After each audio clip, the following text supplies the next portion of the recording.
a deux objectifs. Faire participer aux congressistes à la technique de communication, comment présenter une communication scientifique, mais également apprendre les outils pédagogiques, parce que pour enseigner, il faut avoir une bonne pédagogie. Dans le cas contraire, vous n'allez pas transmettre les connaissances nécessaires, utiles pour les étudiants. Et surtout, enseigner, ce n'est pas venir faire une conférence. C'est donc il y a une méthodologie, il y a une pédagogie qu'il faut appliquer pour rendre actif votre enseignement, pour attirer les étudiants à vous suivre correctement dans ce que vous allez présenter comme leçon. Dans cette pédagogie, on vous apprend à bien définir les objectifs de la leçon à dispenser aux étudiants. Parce que quand un étudiant entre en salle, il est supposé ne rien connaître. Mais au sortir de la leçon, il doit tout comprendre, tout connaître, être capable de répéter. Et pour ça, il faut définir les objectifs de votre enseignement d'une manière claire et bien dérouler votre leçon en suivant toutes les étapes. Comme ça, l'étudiant saura que tel objectif a été atteint. Et ce sont ces objectifs-là, pédagogiques, qu'il faut évaluer. Vous ne venez pas évaluer après vos connaissances théoriques à vous, mais qu'est-ce que vous avez enseigné à l'étudiant, parce que vous n'évaluez que ce que vous avez enseigné. Si vous n'avez rien transmis, vous n'évaluez pas. Et n'évaluez pas ce que vous n'avez pas donné comme connaissance, d'où l'intérêt de définir clairement ces objectifs de l'enseignement. L'autre technique, c'est la communication. Comment communiquer, connaître la cible qui est devant vous et bien transmettre ces communications également d'une manière simple, claire, avec des termes scientifiques adaptés. Voilà en résumé ce que nous avons fait depuis 3 jours.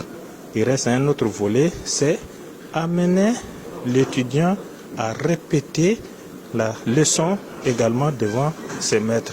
C'est ce que nous allons faire tout à l'heure. Il y aura un candidat qui va avoir un thème et qui va dérouler toute la leçon et nous allons nous rendre compte, est-ce qu'il a vraiment compris les 3 jours des activités que nous avons passées avec eux? Est-ce qu'ils ont intériorisé ça? Est-ce qu'ils ont vraiment profité de leur séjour? Est-ce qu'ils sont capables de répéter ce que nous leur avons transmis lors de ce congrès? C'est ça l'intérêt de ce congrès et de ces journées de communication. Nous avons pu travailler et échanger sur le thème que nous avions choisi, c'est-à-dire les nouvelles innovations technologiques en chirurgie au Gabon. Nous savons que la chirurgie évolue et que de plus en plus on tend vers ces techniques qui permettent donc d'être moins agressifs sur le malade et de réduire les coûts en termes de longueur d'hospitalisation, de médication en post-opératoire. Donc ces techniques se pratiquent au Gabon depuis déjà plus d'une vingtaine d'années. Ça a commencé avec les gynécologues et de plus en plus en chirurgie, plusieurs interventions sont réalisées sous cœlioscopie parce que c'est de cela qu'il s'agit. Maintenant, il y a au moins sur le plan des hôpitaux publics une douzaine de centres au Gabon qui sont dotés d'appareils pour la cœliochirurgie. Mais bon, les problèmes qui se posent sont des problèmes de maintien, parce que vous savez que ce sont des équipements qui nécessitent d'être maintenus. Ensuite, il y a le vieillissement qui demande à ce qu'on change, qu'on renouvelle un certain nombre de pièces. Et enfin, il y a le problème de consommables, parce qu'avec ces équipements, il y a un certain nombre de choses qui doivent accompagner pour réaliser les interventions. Et c'est ça généralement qui manque au niveau d'un certain nombre de centres et qui limite l'utilisation de cette technique.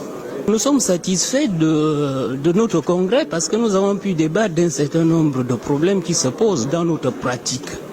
Nous avons par exemple débattu de la problématique de de la chirurgie que nous réalisons dans cette période difficile de la pandémie du Covid.